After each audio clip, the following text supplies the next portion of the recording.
Michael McCaskey, former Chicago Bears chairman, dies at 76. Michael McCaskey, who took over the reins of the Chicago Bears from his grandfather George Halas in 1983 before the team achieved its greatest moment 2 years later, died Saturday. He was 76. McCaskey became the president and CEO of the Bears after Halas' death in October 1983, taking over for the man who founded the franchise and co-founded the NFL, and remained at the helm of the organization in a 27-year run, serving as the chairman of the board from 1999 until 2011, when he stepped down and was replaced by his brother George.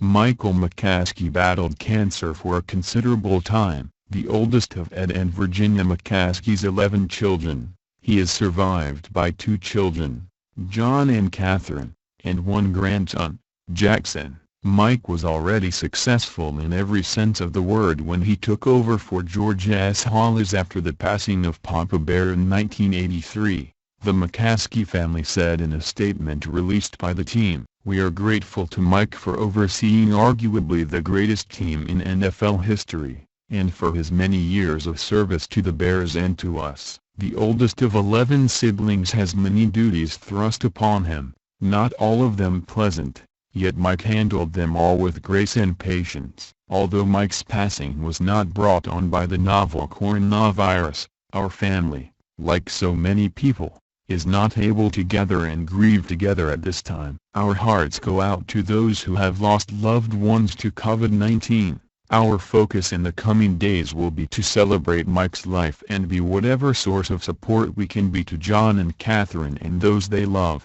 During McCaskey's long run with the organization, the Bears were crowned Super Bowl 20 champions, and he was named NFL Executive of the Year following the 1985 season. The club left its old headquarters at Lake Forest College for Halas Hall in 1997. Soldier Field was remodeled in 2002. When McCaskey served as chairman of the board, the Bears hired the first African-American head coach in franchise history, Lovie Smith, in 2004 and reached Super Bowl XLI 2 years later. He founded Bears Care, the team's charitable arm. In 2005, the team reached the NFC Championship game after the 2010 season. Shortly before McCaskey stepped down, Michael McCaskey proudly carried forth the legacy of his grandfather and NFL pioneer George Halas as team president and chairman, and played an instrumental role in the success and popularity of the Bears. NFL Commissioner Roger Goodell said in a statement, "The Bears' memorable 1985 season and their Super Bowl 20 victory helped further propel the NFL onto a global stage." Michael was a driving force in growing the NFL's international footprint with the first American Bowl game in London featuring the Bears and the Dallas Cowboys in 1986.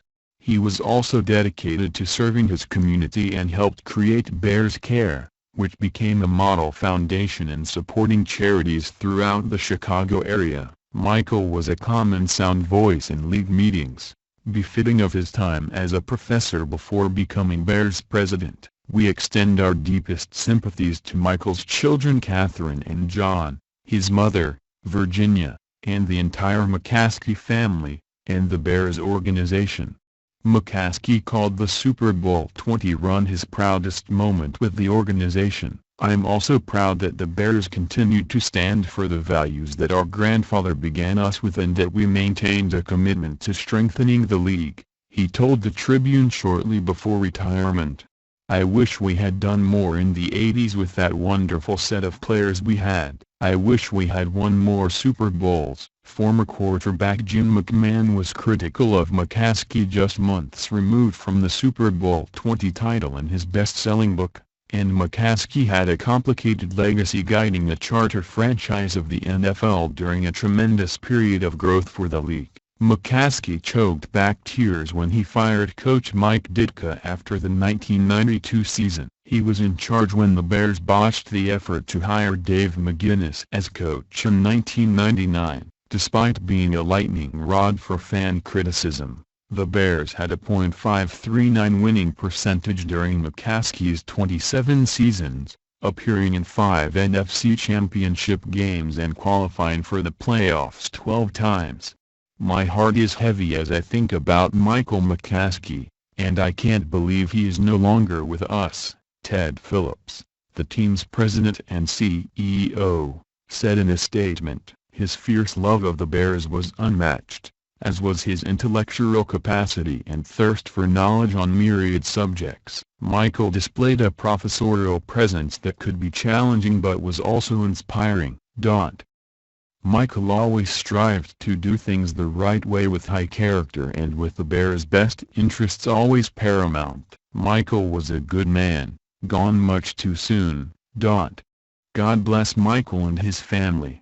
McCaskey graduated from Yale in 1965 with majors in philosophy and psychology and spent 2 years in the Peace Corps in Ethiopia. He earned his doctorate in business from Case Western Reserve in 1972 and went on to become a professor at UCLA and the Harvard Business School. McCaskey traveled and explored his passion for photography after retiring. He told the Tribune that his interest in photography was sparked when his uncle Jimmy McCaskey gave him a 35mm camera after returning from the Korean War. He published his photography on his website myhelmkaskeyphoto.smugmug.com. "This is the most exciting sport in the world," he said before retirement. "It's a business started by my grandfather. It's a little tough to leave that excitement and not be involved on the front line.